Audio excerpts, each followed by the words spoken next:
I mean, take them, they are 50, put them there for 50 years. Or just separate men from women, no marriage, no interaction, and so on and so ever. And provide them with all the life they want, luxurious life. 50 years, humanity is gone. That is what is it. I hate to say that it's going to be impossible. I thought about it. The lust is so great, men and women, they cannot live without it. That's what it is. No, that is, no, okay, what does mean? There will be always people who are on the fitrah, on the way Allah created them, even non-Muslims.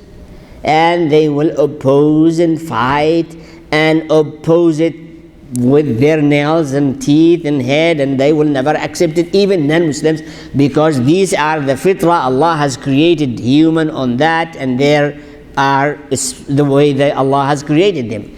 But in practicality, as we can see it here, the battle is going to be won by them, because as you can tell, they come from all means and ways. From, as you say, okay, I mean, the president is normalizing this, and only the minute he normalizes it, you can see it jump 50-fold acceptance and publicity. Why you have to do this? Definitely we are not going to be dispersed. We are not going to believe that the end of their winning is imminent, because the verse, as said, Allah subhanahu wa ta'ala said, definitely at a certain point Allah will make different solution, with no doubt about it. The country might collapse and they will never able to enforce any of these rules that they are after. But as Allah said, there is way out. When and how, we don't know. What we see now is the tsunami is coming. We hope Allah will save us, but the tsunami is coming. Yeah? Yes, no doubt about tsunami. In the early 90s, I think, it was a society. Then, very flooding been now it is, and you know that APA, which is like a execution, was used to consider as a disease. Now they to change their position. So tsunami is in every corner now in the official report is pushing. So what do you think of the community? What should our before Allah will take care of their forces, but what we could do? In this regard, all good people and forces should align. I mean, Muslims and non-Muslims, all of those, some Catholics and some Baptists and some Republicans, doesn't matter who is he. We must build a strong alignment and resist it and fight it back. We can't just let it go and sit there until it comes to all our places. I mean, all other issues, it's not a problem. Yeah, I think this is. But this is because this is something. Something it can reach to a point where you can't reverse it, you can't control it, you can't contain it, you can't stop it, you can't do nothing with it. In Ayah 76, it seems to imply that these people were on the successful, luxurious road. Their life was, 76. their kingdom was. They were in a good place. It was agriculture, and they have everything they want. There is no doubt about it. And the cities were right on the high road. Oh no, that's different story. This is what when he translated, means what I did to them is still you see it on the high road. Telling to the Muslims and Arabs and people who are in the area and anybody around the world, what I did to them, you can see it when you go by. And you can see people, definitely, everybody knows the Red Sea. Everybody. Yeah. It seems to me that when Allah subhanahu wa ta'ala, we created the creation, we look at the creation, the natural order of thinking is the creator. When we go against the natural order of thinking, we say no creator. Their activity is unnatural. It's against the natural order of things. Because it's natural for a man to want a woman, not a man to want a man. So, by this being an unnatural order of thinking, and Allah subhanahu wa ta'ala controls the natural order, the natural order will destroy that unnatural order of thinking in time. Inshallah. Inshallah. But also, we contribute to it and we don't know. Okay? Mixing and modesty for women, all of this contribute to this. Now, Allah made great attraction between male and female, so long they follow the rules. Here the man, here the woman. Here the hijab, here the morality, here the lowering the gaze, here the etiquette, here the ethics. So that distance make love and attraction among them strong and strong. The minute you kill and you destroy all these barriers and put them just like animals, the desires being killed. Men have no desires to women. These are all those who go to this practice. They don't have desires. They are not attracted nor attracted by women. And women the same thing. So they have Iblis generated in them attraction to one another, and that never happened before, or before these people, since then. But if we practice the general traditions, we contribute to it. What is it? We contribute to kill the attraction Allah put between male and female by letting them loose away from all morals and ethics and hijab and morality and all of this mingling and mixing freely. In a point of time, with no doubt, you can see it. It developed to the woman work hard to draw attention and attraction of men, but they fail. Still, this person who are homosexual, she's never attract me, never turn me on, never give me any, I don't give her attention. They makeup, clothes, high heels, dancing, dieting, it still is not going to attract people, men. Because we violated the rule of Allah when He said, put them in this way. So the attraction will be always and actually getting stronger and stronger. Only this way where man and woman are going to come together and fulfill these desires or this drive that Allah put. Once you, when you are hungry, you are going to like the food. But when you are not hungry, why I want food?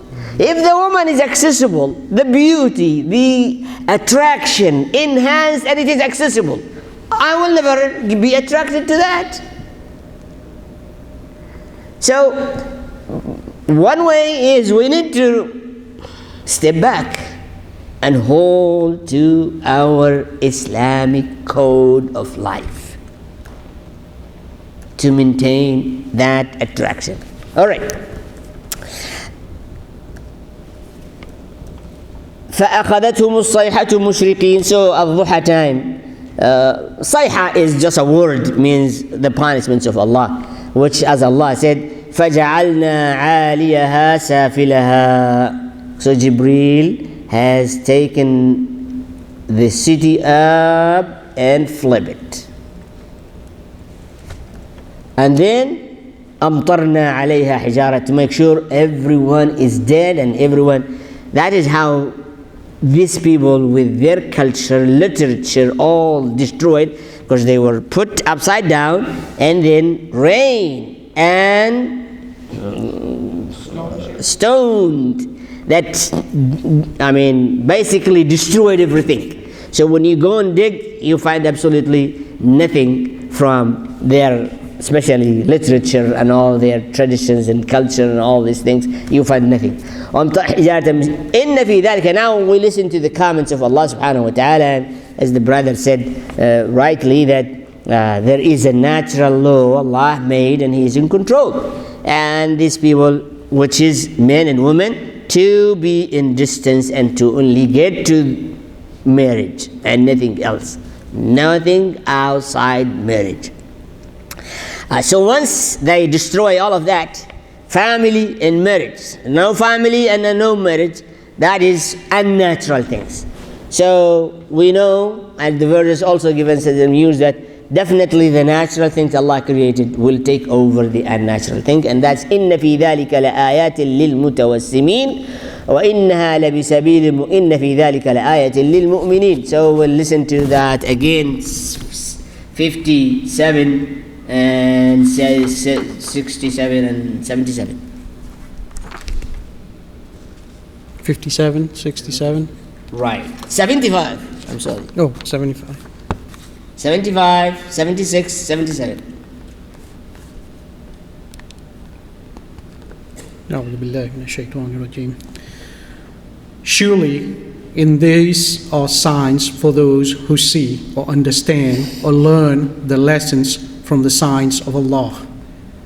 And verily they, the cities, were right on the high road from Mecca to Syria, that is the place where the Dead Sea is now. Surely therein is indeed a sign for the believers. Okay. This actually, let me modify my statements. That those verses saying Allah will intervene to preserve His deen and His believers.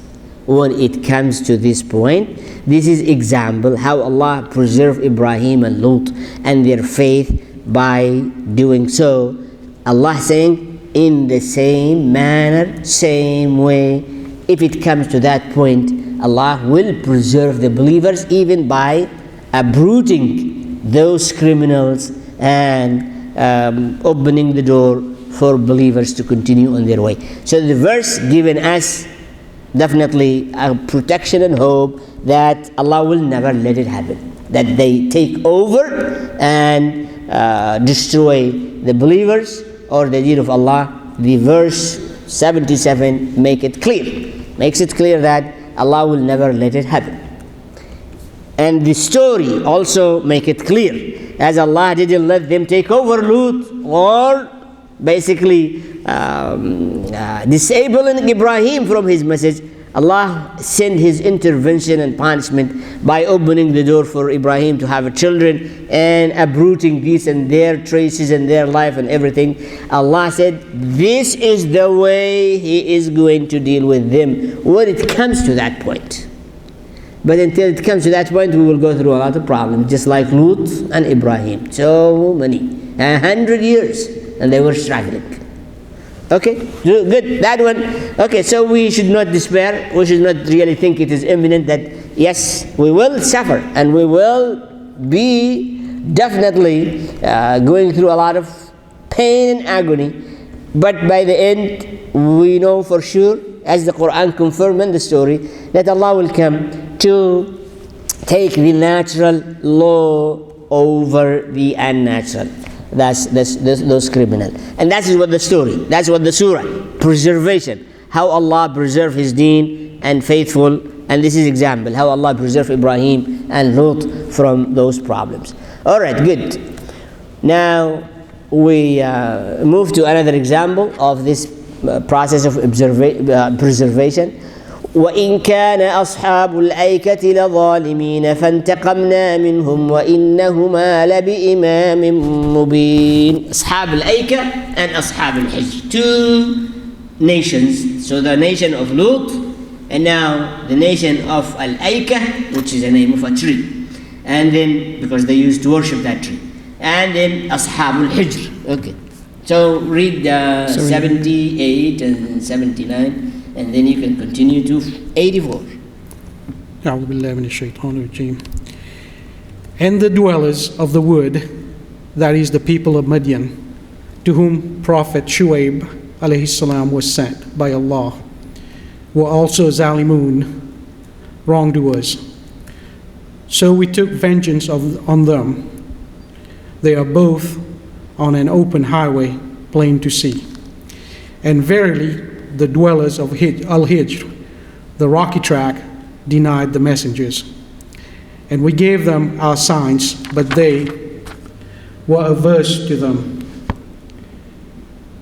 And they used to hew out dwellings from the mountains feeling themselves secure.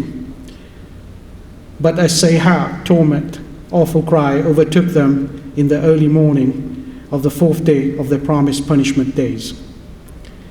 And all that they used to earn availed them not. Okay.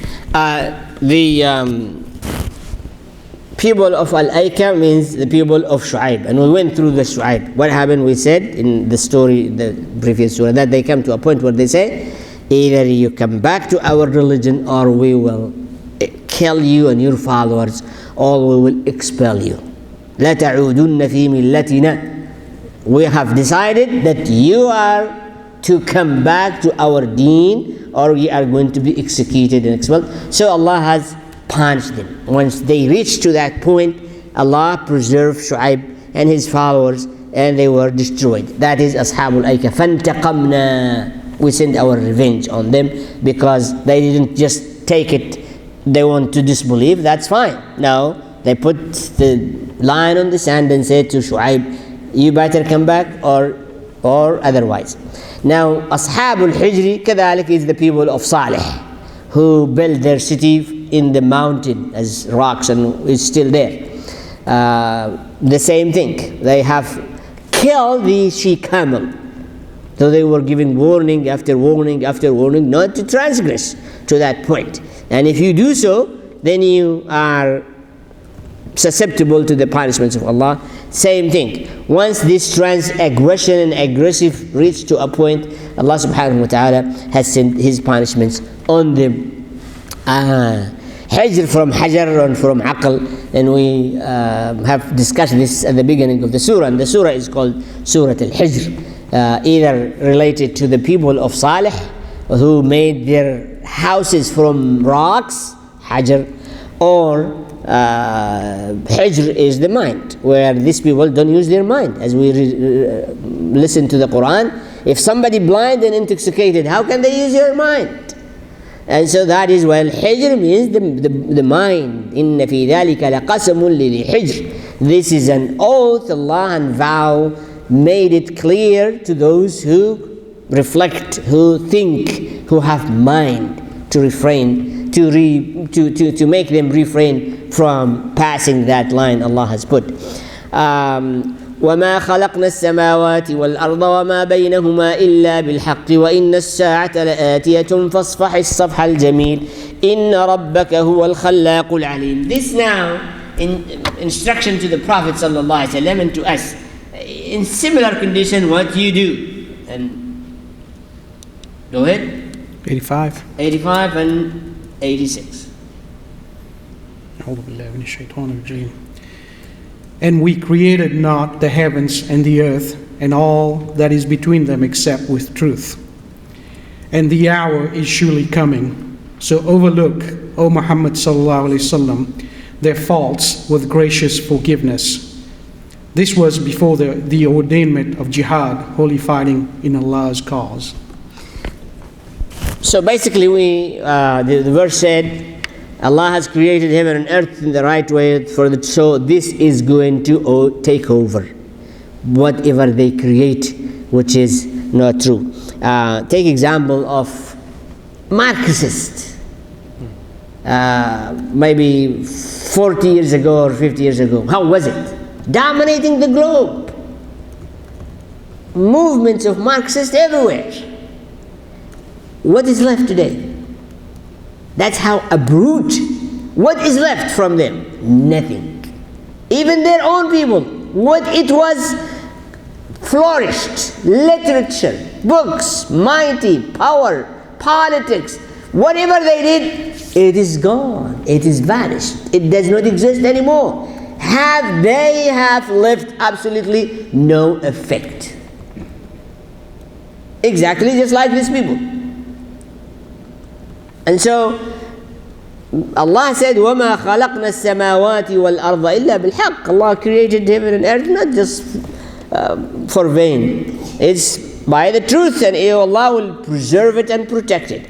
وَإِنَّ السَّاعَةَ لَآتِيَةٌ. Also, beside that, the hour is coming, which will all go to him, and everybody will be powerless. So they can do nothing. Allah has فَاصْفَحِ الصَّفْحَ الْجَمِيلِ. And this is as He said, forgive their shortcoming and faults to the Prophet ﷺ, to the people of Arabia. And now we know not a single prophet came in his agenda to uproot and eliminate nation. Never. Though they stood against the prophet, they fought back, they resist, they dominated the land, but none of the prophets came in their agenda to uproot a nation, to destroy and destruct ummah or people. Never, none of them. And that's why He said, فَاصْفَحِ. Only Allah. He sees time to punish, to revenge, to uproot, to cut off people. Only Allah did. But the prophets, they kept having hope and kept giving advice and instructions and being patient and strive in the cause of Allah, trying to reform them. But never in their agenda that they came preparing to get rid of them. We know Nuh alayhi salatu wasalam, he prayed to Allah and he said, "Oh Allah, cut them off. Don't leave any disbeliever." But after 950 years of struggle, and use all means and ways to preach them, and they don't listen, so he came to a point where he said, it is time for them to be cut off and uprooted from the land. So, now we come to وَلَقَدْ آتَيْنَاكَ سَبْعًا مِّنَ الْمَثَانِي وَالْقُرْآنِ الْعَظِيمِ. We have given you. Now let's listen to the translation, what he's going to say. سَبْعًا مِّنَ الْمَثَانِي. This verse, which is 87, has its own merit in this context. Yeah. And indeed, we have bestowed upon you 7 of Al-Mathani, 7 repeatedly recited verses. That is Surah Al-Fatiha and the Grand Quran. Okay. So here Mathani, the translation means being repeated over and over and over. And that's what we know. Surah Al-Fatiha is repeated over and over and over. That's all what we do in our life. Just read Surah Al-Fatiha. So Allah said, I have bestowed on you this surah and the whole Quran. So the Quran is something by itself and the surah something by itself. And that is, there are some opinion that the Surah Al-Fatiha is different Quran. It is not from the same source that the whole Quran came. It is there are other different Quran that we don't know. Why we were giving, even the Quran itself is not one kind. Quran, whole of it is not one kind. It's at least 3 kinds, as you can see, the long surah and the medium surah and the short surah, and they are all different style of Quran. So Surah Al-Fatiha is a different style of Quran that is in the Al-Lawh al-Mahfuz, in the throne of Allah is preserved. So Allah said, we have given you Al-Fatiha. Now, Fatiha, 7 verses to be recited all over our life.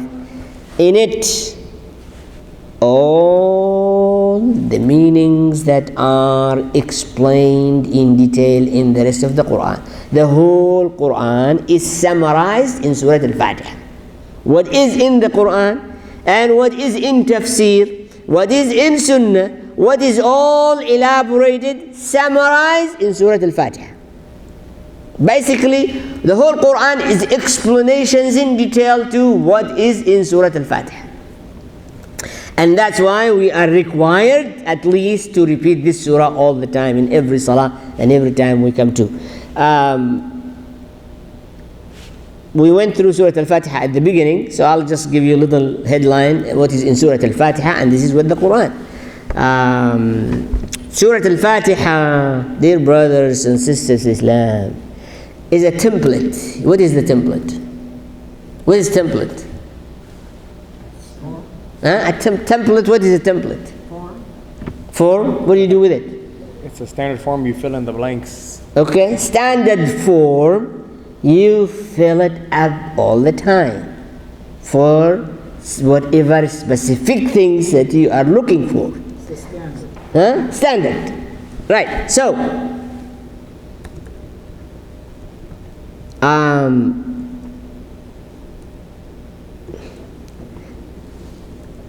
so it is not, the goal is not by the template itself.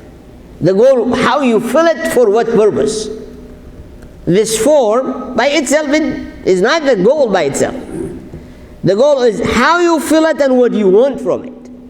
So, what is in this form? One, defining Allah. That's number one. And the second one is defining the relationship between us and Him. And the third one in this template is a request for specific things related to your time and place. A request that is specific, related to your time and place. And the fourth one in this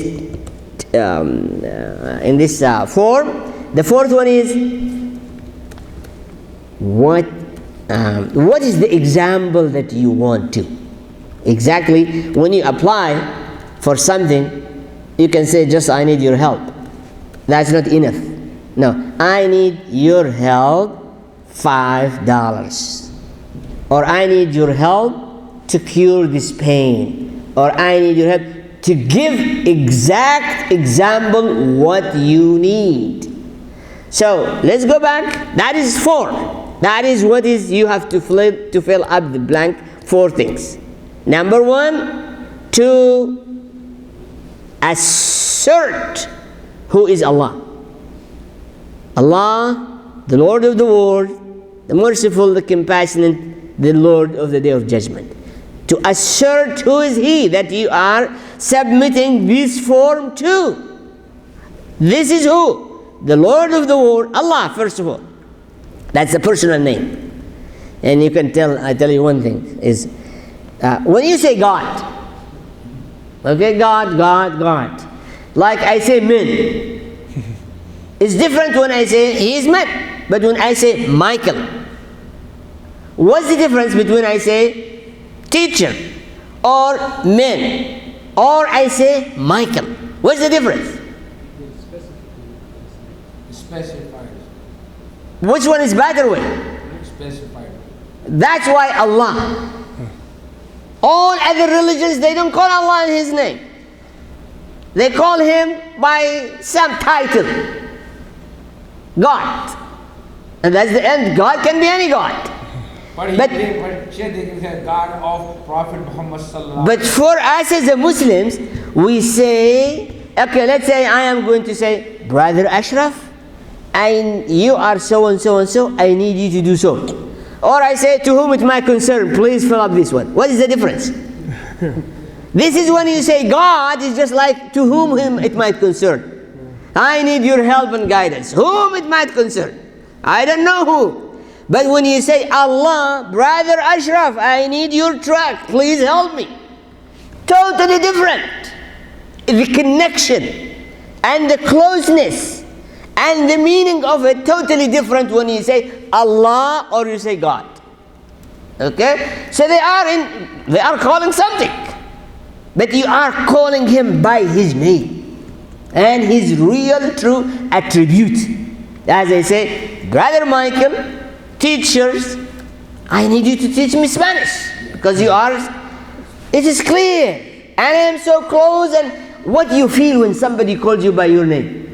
When I say you do this, or I say by your name, it's totally different. So this is what is it when you say Bismillah. That is who is He. That is His personal name. And then you give Him the titles after that. The Lord of the worlds, the most merciful, compassionate, and the Lord of the day of judgment. So that is number one. that the first part of the form to fill up, you assert clearly, directly, precisely, with closeness to Him. I'm not going to take this and send it in the mail. I am going to give it to Him and tell Him. I'll give it to Him and I say, Brother Ashraf, I need this, and here the paper. That's number one. Number two, you say, only Iyaka na'bud, only you we worship. Now, what do you mean by only you worship? When you're saying it, it doesn't mean the salah. No. Salah is the etiquette you present that for. Salah is the etiquettes, procedures, requirements to present that request to Him. You have to stand up, to be clean. Just you are going to present your request to the King of the whole world. So you have to have etiquettes, rules, regulations, standards where you stand in front of Him to present that application to. So you say, only Iyaka, only you we worship. So it doesn't mean the salah. What does it mean? Here we go. You have to have in mind something specific. Only you I worship, and I read this verse of the Quran. That is the kind of worship I am introducing to you. Or only you I worship and I give this charity. Only you I worship and ask for forgiveness for others, or for cure in my health. You have to have in mind, what is it? I only you worship, I clean the masjid. I only you worship, I made dhikr. I only you worship, it has to be this worship according to your place and time. It's not the salah. But that is the best way to bring it, to present it to Him, because He is waiting to take it. This is the time where He said, Allah, all people who have applications, I am waiting with my hands to take them. Other than that, you can send it, and you will look at it on Monday and Thursday. If you don't bring it in salah, you can send it through the angels, and I will look at it every Monday and Thursday. You want it direct? Here in the salah, I am going to take it right away. You give it, you present it to me. So when you say, like Ibrahim, when he was building Kaaba, he said, Iyaka na'bud. He was not praying. He said, Iyaka na'bud, this is what I am worshipping, you building the Kaaba. Traveling in your cause, learning this and that. So that is Iyaka na'bud. It does mean the salah. It means something related to your time and place and conditions. And you have to have it in mind. And then you say the second one, وَإِيَّاكَ نَسْتَعِينَ. To get this from you, granted, I need your help in order to keep it pleasing to you. Without His help, I might misuse it, abuse it, or fail it. So I need your help where I can use it properly and successfully, whatever I get from there. Now you come to the so Iyaka na'bud, then we can stay in Ihdina as-sirata al-mustaqim. This is Ihdina as-sirata al-mustaqim, basically whatever is going on your life. Ihdina as-sirata al-mustaqim in dealing with my wife. Ihdina as-sirata al-mustaqim in talking to my kids. Ihdina as-sirata al-mustaqim in maintaining my house. Ihdina as-sirata al-mustaqim in budgeting my income.